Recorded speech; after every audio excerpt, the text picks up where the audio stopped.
الله وبركاته نحمده ونصلي على رسوله الكريم أما بعد أعوذ بالله من الشيطان الرجيم تبارك الذي بيده الملك وهو على كل شيء قدير। সম্মানিত উপস্থিতি, আজকে ইনশাআল্লাহ আমরা সূরা মুলকের তাফসীর করব। তো সূরা মুলক, এই সূরাটির একটা ফজিলত রয়েছে। সেই ফজিলতটি হলো রাসূল সাল্লাল্লাহু আলাইহি ওয়াসাল্লাম বলেছেন, ইন্না সূরাতাম মিন কিতাবিল্লাহি আযজা ওয়া জাল মা হিয়া ইল্লা 30 আয়া শাফাআত লিরাজুলিন হাত্তা গুফিরা লাহ। যে পবিত্র কোরআনের একটি সূরা রয়েছে, যে সূরাতে 30টি আয়াত বিশিষ্ট 30টি আয়াত রয়েছে। সেই সূরাটি কোনো এক ব্যক্তির পক্ষে সুপারিশ করেছে, আর তার সুপারিশ গ্রহণ করে আল্লাহ তাআলা তার পাপ ক্ষমা করে দিয়েছেন। এটা হলো ফজিলত, যে সূরা মুলক যদি কেউ পাঠ করে নিয়মিত, তাহলে আল্লাহ তাআলা তার পাপ সমূহ ক্ষমা করে দেবেন। অর্থাৎ এই সূরাটা পরকালে ওই ব্যক্তির সপক্ষে সুপারিশ করবে। কিয়ামত দিবসে সূরা মুলকের সুপারিশ কবুল করা হবে। আর তাছাড়াও বর্ণিত হয়েছে, রাসূল সাল্লাল্লাহু আলাইহি ওয়াসাল্লাম বলেছেন, তাবারাকা হিয়াল মানিআ মিন আযাবিল কবর। যে তাবারাকাল্লাযী বিয়াদিহিল মুলক, এই সূরাটি কবরের আযাব থেকে বাধা প্রদানকারী হবে। তাহলে যে ব্যক্তি সূরা মুলক পাঠ করবে, কবরে এই সূরা মুলক বান্দার সপক্ষে কাজ করবে এবং তাকে কবরের শাস্তি থেকে মুক্তি দেওয়া হবে। তাহলে এটা হলো তার ফজিলত। তো কবরে মানুষকে রাখার পর আমাদের যে ভালো আমলগুলি রয়েছে, বিশেষ করে সালাতটা মাথার কাছ থেকে আমাদেরকে নিরাপত্তা দান করবে। এরপর সিয়াম আমাদের হাতের ডান পাশ থেকে নিরাপত্তা দান করবে। যাকাত আমাদের হাতের বাম পাশ থেকে নিরাপত্তা দান করবে। এবং বাকি যত ভালো আমল রয়েছে, তার মধ্যে কোরআন তেলাওয়াত এবং অন্যান্য যত ভালো আমল রয়েছে, সেগুলি আমাদের পায়ের দিক থেকে নিরাপত্তা প্রদান করবে। তাহলে যখনই শাস্তিদাতা ফেরেশতা আসবে, তখনই এই আমলগুলি তার স্ব স্ব স্থান থেকে বলবে, মা কিবালি মাদখল, আমার পাশ দিয়ে প্রবেশ করার অধিকার নেই। তাহলে কোরআন এবং সূরা মুলক আমাদেরকে কিন্তু কবরের শাস্তি থেকে রক্ষা করবে। তো সুতরাং সূরা মুলক সবাই তিলাওয়াত করবেন। বিশেষ করে প্রতি রাতে কেউ যদি এই আমলটা করে, তাহলে আল্লাহ তাআলা তার সুপারিশটা, সূরা মুলকের সুপারিশটা কবুল করবেন। এরপর মহান রব্বুল আলামিন সাধারণত এই সূরা মুলকে বিশেষভাবে জাহান্নাম সম্পর্কে আলোচনা করেছেন। তো মহান রব্বুল আলামিন বলেন, তাবারাকাল্লাযী বিয়াদিহিল মুলকু ওয়া হুয়া আলা কুল্লি শাইইন কাদির। বরকতময় সেই সত্তা, যিনি হলেন যার হাতে সকল কিছুর রাজত্ব, ওয়া হুয়া আলা কুল্লি শাইইন কাদির, যিনি সকল বিষয়ে ক্ষমতাশীল। তো যেই আল্লাহ তাআলার হাতে সকল কিছুর রাজত্ব এবং সেই আল্লাহ তাআলা হলেন সব কিছুর উপর ক্ষমতাশীল, সেই মহান রব্বুল আলামিনের জন্যই সকল মহত্ব এবং বরকত। তাহলে বরকত দেওয়ার মালিক হলেন আল্লাহ তাআলা। এবং তাবারাকা, এটা সিফাত। কিছু কিছু আলেম আছে না বুঝে এটাকে নাম হিসেবে আখ্যায়িত করে। এটা আল্লাহ তাআলার নাম না। তাবারাকা মানে বরকতময় হয়েছে। যেমন সুবহানা, যে পুত পবিত্র, আল্লাহ তাআলা পুত পবিত্র, এটা আল্লাহ তাআলার সিফাত। অনুরূপ ভাবে তাবারাকা, এটা আল্লাহ তাআলার সিফাত, আল্লাহ তাআলার নাম নয়। তো আল্লাহ তাআলা হলেন বরকতময় এবং তার হাতেই সকল কিছুর রাজত্ব এবং তিনি সকল বিষয়ের উপর ক্ষমতাশীল। তো তার হাতেই যেহেতু রাজত্ব, সুতরাং গাউসে আজম যে আকীদা রয়েছে সুফিবাদের, এটা ভ্রান্ত আকীদা। যে তারা মনে করে আল্লাহ তাআলার পক্ষ থেকে পৃথিবীতে কোনো একজন পীর আছে, গাউস আছে, সেই ব্যক্তি পৃথিবীবাসীর রিজিকের ব্যবস্থা করে, নাউযুবিল্লাহ। তো এই ব্যক্তিকে আল্লাহ তাআলার সমকক্ষ মনে করা হয়। এখানে আল্লাহ তাআলা বললেন বিয়াদিহিল মুলক, এই পৃথিবীর আসমান জমিনের সব কিছুর রাজত্ব হলো একমাত্র আল্লাহ তাআলার হাতে। এখানে কোনো গাউস কুতুব, এগুলি মানুষের কাল্পনিক, এগুলি মানুষ নিজেদের কল্পনায় সৃষ্টি করেছে, এটার বাস্তবতা নেই। বরং এই আকীদা পোষণ করলে সে ব্যক্তি আল্লাহ তাআলার সাথে শিরিক করলো, এবং যে ব্যক্তি শিরিক করবে, ওয়া ইউশরিক বিল্লাহ ফাকাদ হারামাল্লাহু আলাইহিল জান্নাহ, আল্লাহ তাআলা তার জন্য জান্নাতকে হারাম করে দিবেন। সুতরাং শিরিক করা থেকে অবশ্যই বিরত থাকতে হবে। এরপর মহান রব্বুল আলামিন আমাদেরকে কেন সৃষ্টি করেছেন সেই উদ্দেশ্য উল্লেখ করেছেন। আল্লাযী খলাকাল মাউতা ওয়াল হায়াতা লিয়াবলুয়াকুম আইয়ুকুম আহসানু আমালা, যিনি সৃষ্টি করেছেন জীবন এবং মরণ, লিয়াবলুয়াকুম আইয়ুকুম আহসানু আমালা, যেন তিনি পরীক্ষা নিতে পারেন তোমাদের মধ্যে কে উত্তম আমল করে।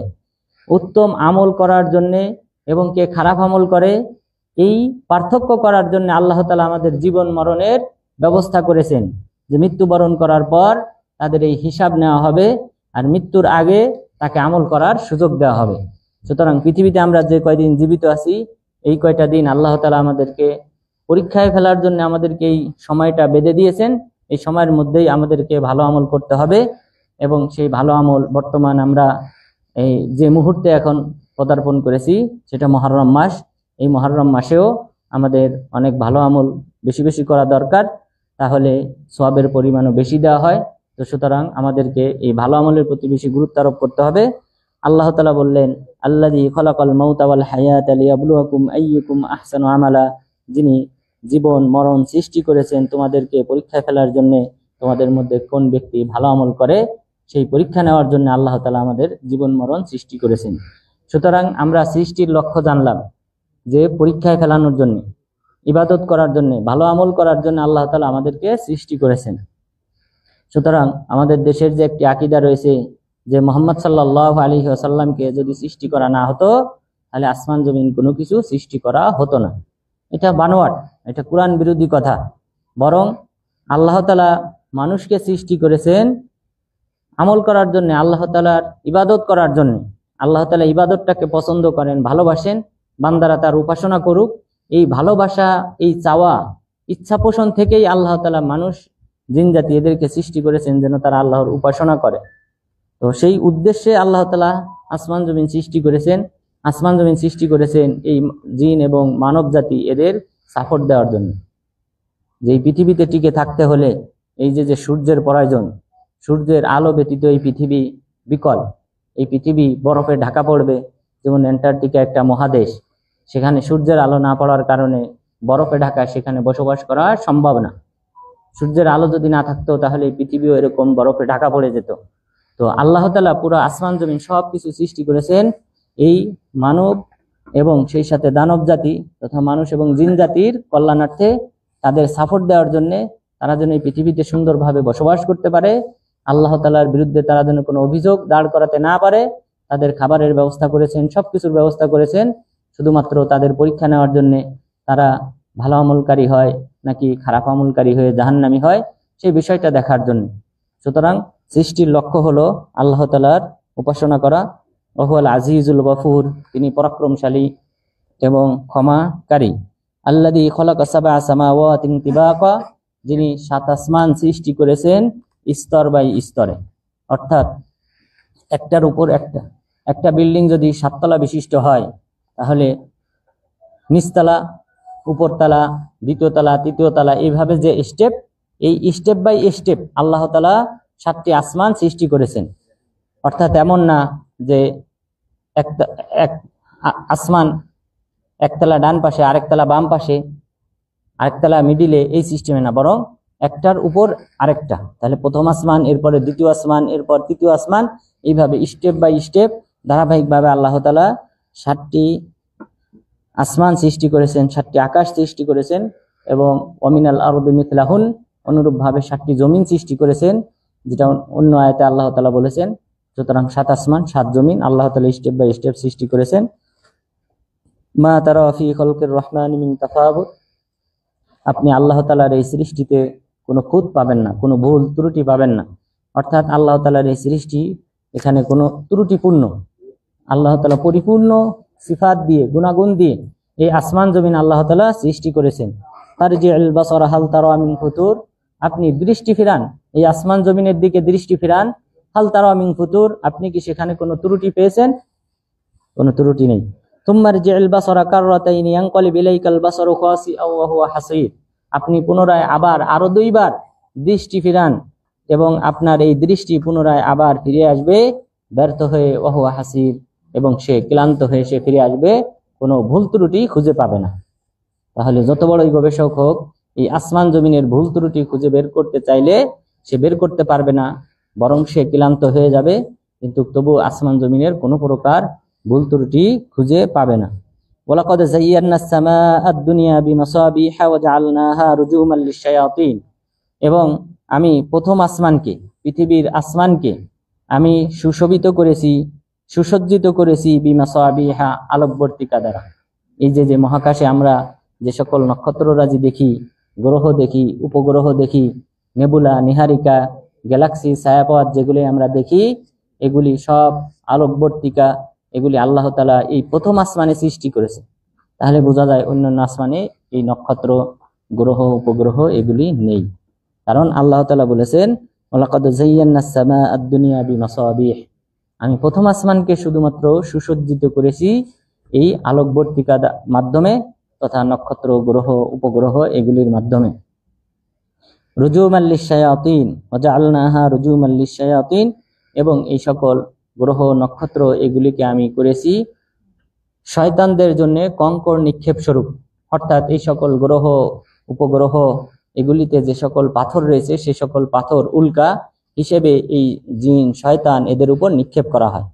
জিন শয়তানরা যখন প্রথম আসমানে ফেরেশতাদের ফয়সালা, ফেরেশতারা পরস্পর পরামর্শ করে, আল্লাহ তাআলা কোনো একটা হুকুম দিলে জিবরিল আলাইহিস সালামকে হুকুমটা দেন, তিনি সকল ফেরেশতাদের কাছে পৌঁছে দেন। তখন ফেরেশতারা সেটা নিয়ে পরামর্শ করে। তো এই ফেরেশতাদের কথোপকথন জিনরা বুঝতে পারে এবং তারা এখান থেকে তথ্য চুরি করার চেষ্টা করে এবং মানুষদের মাঝে যে সকল গণক ঠাকুর আছে তাদের মাঝেও সেটা প্রচার করে। তো এই যে তথ্য চুরি করতে যায়, ওই সময় তাদের উপর উল্কা নিক্ষেপ করা হয়। এই সকল গ্রহ থেকে পাথর, কঙ্করের মাধ্যমে সেগুলি তাদের উপর নিক্ষেপ করা হয়। তো আল্লাহ তাআলা বললেন, আমি এইগুলি নক্ষত্র, গ্রহগুলিকে আমি শয়তানের জন্য কঙ্কর নিক্ষেপ স্বরূপ তৈরি করেছি। ওয়া আ'তাদনা লাহুম আযাবাস সাঈর, এবং তাদের জন্য প্রস্তুত করে রেখেছি জাহান্নামের শাস্তি। ওয়ালিল্লাযীনা কাফারু বিরাব্বিহিম আযাবু জাহান্নাম, আর যারা তাদের রবকে অস্বীকার করবে তাদের জন্য আমি জাহান্নাম প্রস্তুত করে রেখেছি, জাহান্নামের শাস্তিকে প্রস্তুত করে রেখেছি। ওয়াবিসাল মাসীর, এবং এই আশ্রয় স্থল কতই না নিকৃষ্ট। ইদা উলকু ফিহা সামিউ লাহা শাহীকা ওয়া হিয়া তাফুর, যখন এই জাহান্নামে মানুষদেরকে নিক্ষেপ করা হবে তখন তারা শুনতে পাবে তার বিকট আওয়াজ। অর্থাৎ জাহান্নাম রাগে কটমট করতে থাকবে এবং এই জাহান্নামীদেরকে পেলে তার আওয়াজ, চিৎকার আরো ভয়ঙ্কর রূপ ধারণ করবে। মহান রব্বুল আলামিন বললেন, ইদা উলকু ফিহা সামিউ লাহা শাহীকা ওয়া হিয়া তাফুর, যখন তাদেরকে নিক্ষেপ করা হবে এই জাহান্নামে তখন তারা জাহান্নামের বিকট আওয়াজ শুনতে পাবে। ওয়াহিয়া তাফুর, এবং সে রাগে কটমট করতে থাকবে। তাকাদু তামাইয়াজু মিনাল গাইজ, এবং সে এই রাগে ক্রোধে ফেটে পড়ার উপক্রম হবে। অর্থাৎ জাহান্নামটা এমন বিকট আওয়াজ করতে থাকবে, মনে হবে জাহান্নামটা ভেঙে চুরমার হয়ে পড়ে যাবে। কুল্লামা উলকিয়া ফিহা ফাউজুন সাআলাহুম খাজানাতুহা আলাম ইয়াতিকুম নাযীর, এবং যখনই তাদের কোনো একটা দলকে এই জাহান্নামে নিক্ষেপ করা হবে তখন তার প্রহরীরা জিজ্ঞাসা করবেন, আলাম ইয়াতিকুম নাযীর, তোমাদের কাছে কি সতর্ককারী আসে নাই? এই জাহান্নাম থেকে সতর্ককারী কি কেউ আসে নাই তোমাদের কাছে? কোনো নবীগণ কি আসে নাই? কোনো আলেম, তারা কি তোমাদেরকে এই জাহান্নাম সম্পর্কে সতর্ক করে নাই? তখন তারা বলবে, ক্বালু বালা ক্বাদ জাআনা নাযীর, তখন তারা বলবে, হ্যাঁ অবশ্যই আমাদের কাছে সতর্ককারী এসেছিল। ফাকাযযাবনা ওয়া কুলনা মা নাযালাল্লাহু মিন শাই, আমরা তাদেরকে মিথ্যা প্রতিপন্ন করেছিলাম এবং বলেছিলাম আল্লাহ তাআলা কোনো কিছু অবতীর্ণ করেন নাই। আল্লাহ তাআলার এই কিতাব, এটাকে আমরা অস্বীকার করেছিলাম। এই কোরআন যে আল্লাহর বাণী, এটা আমরা বিশ্বাস করি নাই, মিথ্যা প্রতিপন্ন করেছিলাম। ইন আনতুম ইল্লা ফি দালালিন কাবীর, তোমরা তো মহা পথভ্রষ্টতায় লিপ্ত। তাহলে জাহান্নামে যখন নিক্ষেপ করা হবে, এই জাহান্নাম শুধু বলতেই থাকবে, হালমিম মাজিদ, হালমিম মাজিদ, হে আল্লাহ আরো কেউ আছে কি, আরো কেউ আছে কি? হাত্তা ইয়াদা রাব্বুল ইজ্জাতি কদামা ফায়ানজাবি বাযুহা ইলা বায ওয়া তাকুল কাতিন কাদ, যে এই জাহান্নাম সর্বদাই বলতে থাকবে, আল্লাহ আরো কেউ আছে কিনা। এইভাবে বলতে বলতে এক সময় তখন আল্লাহ তাআলা তার পা রাখবেন। পা রাখার পর এই জাহান্নামের উপরের অংশ নিচের অংশের সাথে মিশে যেতে থাকবে এবং বলবে, আল্লাহ যথেষ্ট হয়েছে, যথেষ্ট হয়েছে। এইভাবে আল্লাহ তাআলা জাহান্নামকে সান্ত্বনা প্রদান করবেন। জাহান্নাম শান্ত হবে আল্লাহ তাআলার পা রাখার পর। এর পূর্ব পর্যন্ত সে কিন্তু শুধু অন্বেষণ করবে আরো কোনো মানুষ আছে কিনা, আরো কোনো জিন আছে কিনা, যাদেরকে আমার এই ভূগর্ভে, এই গর্তে নিক্ষেপ করা হবে। এভাবে সে আহ্বান করতে থাকবে। আর জান্নাতকে আল্লাহ তাআলা সান্ত্বনা দিবেন, তথা জান্নাতের যে সকল সিট ফাঁকা থাকবে, অনেক সিট ফাঁকা থাকবে, সেখানে আল্লাহ তাআলা অন্য সৃষ্টিকুল সৃষ্টি করে তাদেরকে সেখানে স্থান দান করবেন। আর জাহান্নামকে এইভাবে শান্ত করা হবে। তো তাহলে এই হাদিস থেকে আমরা জানতে পারি আল্লাহ তাআলার পা আছে। আমাদেরকে ঈমান আনতে হবে আল্লাহ তাআলার পা আছে, আল্লাহ তাআলা নিরাকার নন, আল্লাহ তাআলার আকার আছে। বরং পৃথিবীর কোনো কিছু নাই যে নিরাকার, পৃথিবীর কোনো বস্তু নাই যে নিরাকার। কোনো বিজ্ঞানী বলতে পারবে না যে কোনো বস্তু আছে এই পৃথিবীতে যার অস্তিত্ব আছে সে নিরাকার। বরং বিজ্ঞানীরা আলহামদুলিল্লাহ এইসব বিষয়গুলি আরো ভালো বোঝে। এই যে অণু পরমাণু যেগুলি আমরা খালি চোখে দেখতে পাই না, অণুবীক্ষণ যন্ত্র দিয়ে দেখতে হয়, বিজ্ঞানীরা বলেছেন সেগুলিরও কি আছে, সেগুলিও স্থান দখল করে, সেগুলির স্বাদ আছে, গন্ধ আছে। আপনি কিভাবে মহান রব্বুল আলামিন সম্পর্কে এমন মন্তব্য করেন যে আল্লাহ তাআলা নিরাকার? আল্লাহ তাআলা বলেছেন যে এই মহাবিশ্বের কোন ব্যক্তি সাক্ষ্য দেওয়ার দিক থেকে সবচেয়ে বড়? আমরা প্রতি সালাতে বলি আল্লাহু আকবার, আল্লাহ তাআলা সবার চেয়ে বড়, সবার চেয়ে বড়। এরপরে আপনি যদি বলেন যে নিরাকার, তার কোনো অস্তিত্ব নাই, নিরাকার মানে তার কোনো আকার নাই, তার কোনো সত্তা নাই। অথচ আল্লাহ তাআলা বলেছেন ইবলিসকে লক্ষ্য করে যে তুমি কেন সিজদা করো নাই, লিমা খলাকতু বিয়াদাই, আমি দুই হাতে যাকে সৃষ্টি করেছি, যে আদম আলাইহিস সালামকে আমি সৃষ্টি করেছি, তাকে কেন তুমি সিজদা করো নাই? এরপর হাদিসে উল্লেখ করা হয়েছে যে আল্লাহ তাআলার আঙ্গুল আছে। কিয়ামত দিবসে আসমান জমিনকে এক আঙ্গুলের উপর, পাহাড় পর্বতকে এক আঙ্গুলের উপর, এরপর সাগরকে এক আঙ্গুলের উপর, এইভাবে বিভিন্ন মাখলুককে এক আঙ্গুলের উপর রেখে তিনি বলবেন আনাল জাব্বার আইনাল মুতাকাব্বিরুন, আমি হলাম শক্তিধর, মহা শক্তিধর বাদশা, পৃথিবীর অহংকারী বাদশারা কোথায়? এভাবে আল্লাহ তাআলা হুঙ্কার দেবেন হাসরের ময়দানে। তো আল্লাহ তাআলার যে সকল সিফাতগুলি কোরআন এবং হাদিসে উল্লেখ করা হয়েছে, আমরা সেগুলি বিশ্বাস করি যে সেগুলি আছে, বিধায় আল্লাহ তাআলা আমাদেরকে সংবাদ দিয়েছেন। কিন্তু এগুলির কোনো প্রকার তাবিল, অপব্যাখ্যা করা যাবে না, এবং কোনো প্রকার তামসিল, কোনো মাখলুকের সাথে তুলনা দেওয়া যাবে না। বলা যাবে না আল্লাহ তাআলার হাত মানুষের হাতের মতো, জিন জাতির হাতের মতো, তাহলে সেটা শিরিক হবে। আল্লাহ তাআলার এই সত্তাকে ওই মাখলুকের সাথে তুলনা করা হবে, তাহলে সেটা শিরকে পরিণত হবে। লাইসা কামিসলিহি শাই, আল্লাহ তাআলার মতো কোনো কিছু নয়। ওয়াহুয়াস সামিউল বাসীর, তিনি হলেন সর্বশ্রোতা, সর্বদ্রষ্টা। এই আয়াত যদি কেউ বোঝে তাহলে সে বুঝতে পারবে যে আল্লাহ তাআলার সত্তা আছে। প্রথম অংশে আল্লাহ তাআলা বললেন আল্লাহ তাআলার মতো কেউ না, কোনো কিছু না আল্লাহ তাআলার মতো। পরের অংশে বললেন ওহুয়াস সামিউল বাসীর, তিনি হলেন সর্বশ্রোতা, তিনি সবকিছু শোনেন এবং সর্বদ্রষ্টা, সবকিছু তিনি দেখেন। তা আমরা মাখলুকরা, আমরাও তো দেখি। তাহলে কি এখানে তামসিল হয়ে গেল? আমরা কি তাহলে আল্লাহ তাআলার সাথে আমাদের দেখাকে সমান মনে করলাম?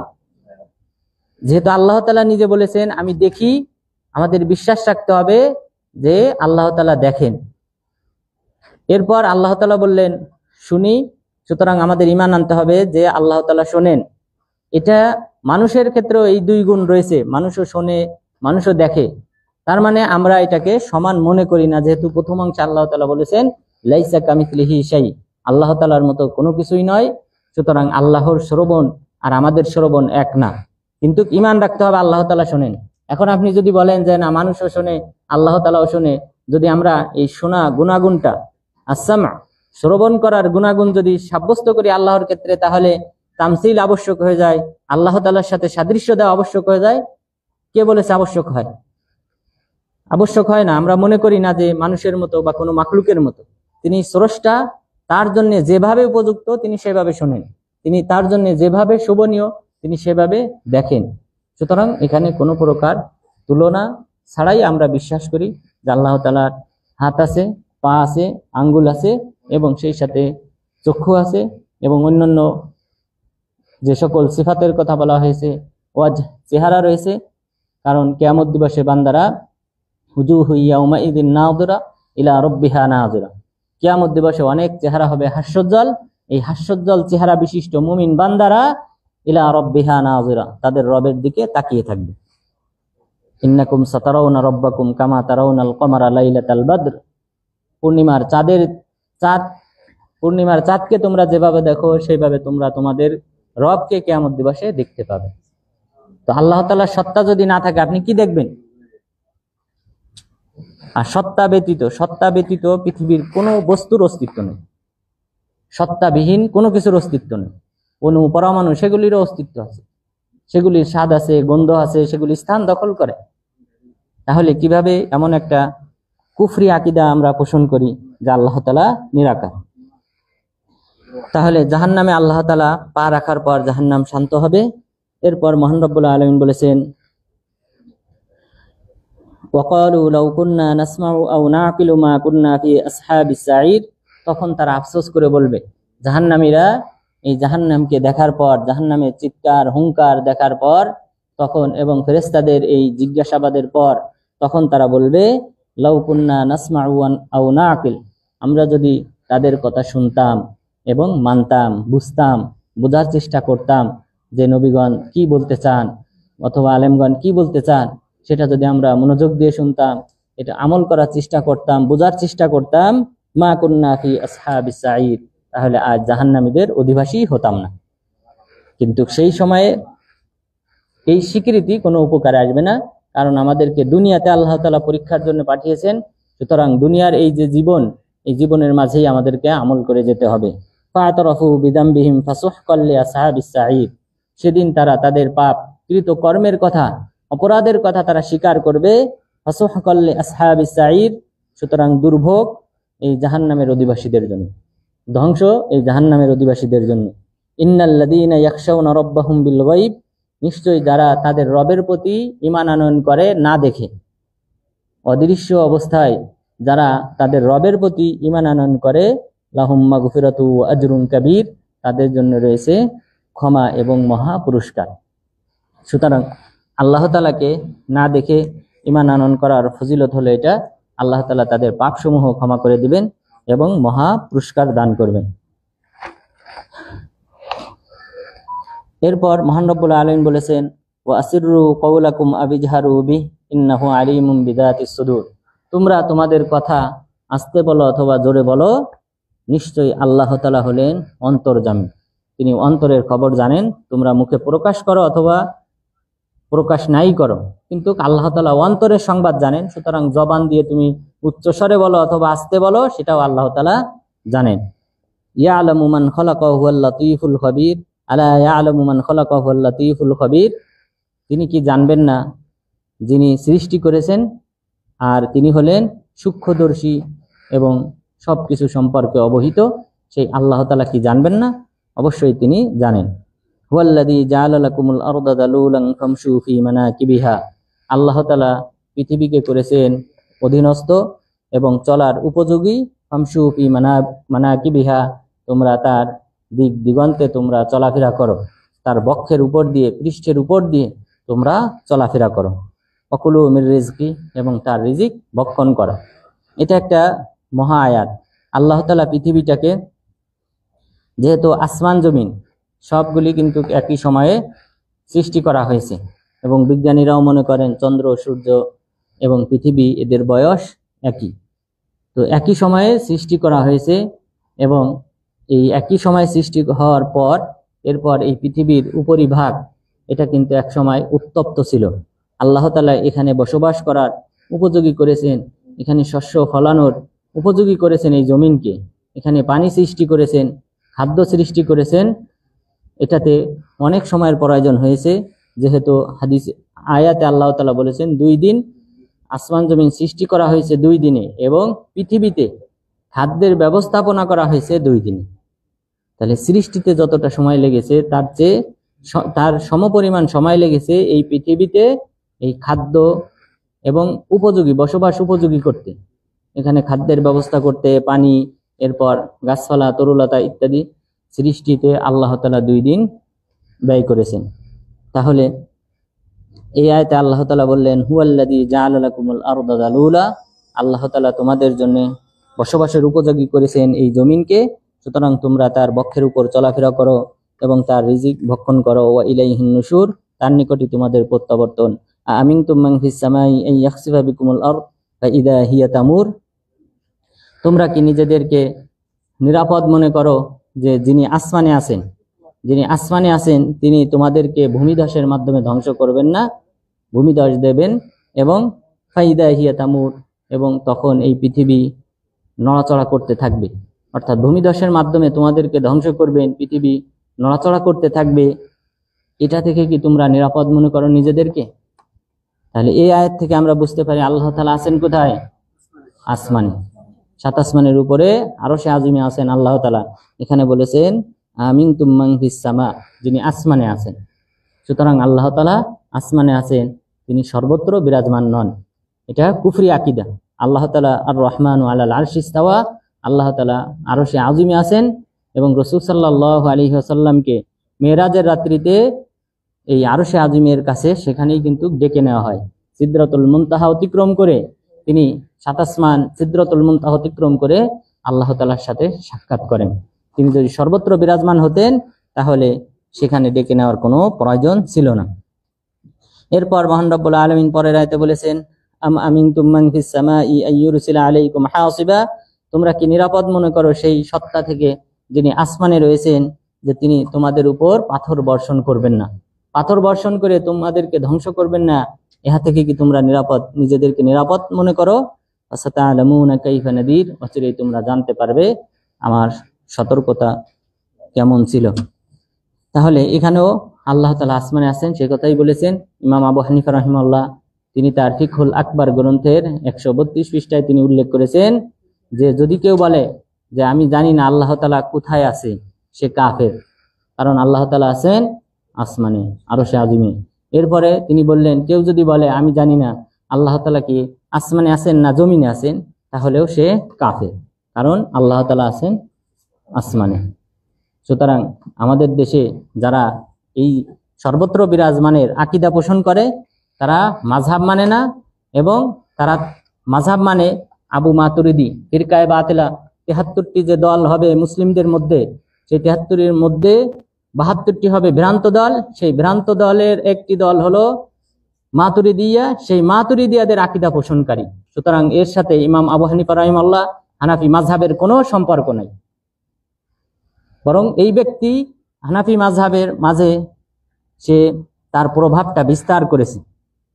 সেই প্রভাব বিস্তার করার কারণে হানাফি মাযহাবের লোকজন এখন এই মাতুরিদিয়া আকীদায় বিশ্বাসী, এবং তারা নির্লজ্জভাবে এখনকার কিছু আলেম তারা নির্লজ্জভাবে নিজেদেরকে পরিচয় দেয় আমরা মাতুরিদি, অথচ ৭৩টি ফিরকা হবে কুল্লুহা ফিন্নার ইল্লা ওয়াহিদা, ৭৩-এর সবাই জাহান্নামী একটি দল ব্যতীত। সেই জাহান্নামী দলের পরিচয় দেয় নিজেদেরকে মাতুরিদিয়া বলে। নাউযুবিল্লাহ। নিজেদের কিছু কিছু আলেম আপনারা দেখবেন তারা নিজেদেরকে মাতুরিদিয়া বলে গর্ব করে। যদি মাতুরিদি আবু মানসুর আল মাতুরিদি সে যদি সঠিক পথের অধিকারী হয়ে থাকে, ৩৩৩ হিজরিতে তার মৃত্যু হয়, তো সেই ব্যক্তির পূর্বে হানাফি মাযহাবের যে সকল আলেমগণ ছিলেন, আবু হানিফা রাহিমাহুল্লাহ, আবু ইউসুফ, হুজাইল বিন জুফার, তারা কি ভ্রান্তের উপর প্রতিষ্ঠিত ছিলেন? তাহলে বুঝতে হবে এই 4th শতকের ব্যক্তি তারাই ভ্রান্তের উপর প্রতিষ্ঠিত। ইমাম আবু হানিফা রাহিমাহুল্লাহ এবং সেই সাথে হানাফি মাযহাব তারা সত্যের উপর প্রতিষ্ঠিত ছিলেন। এরপর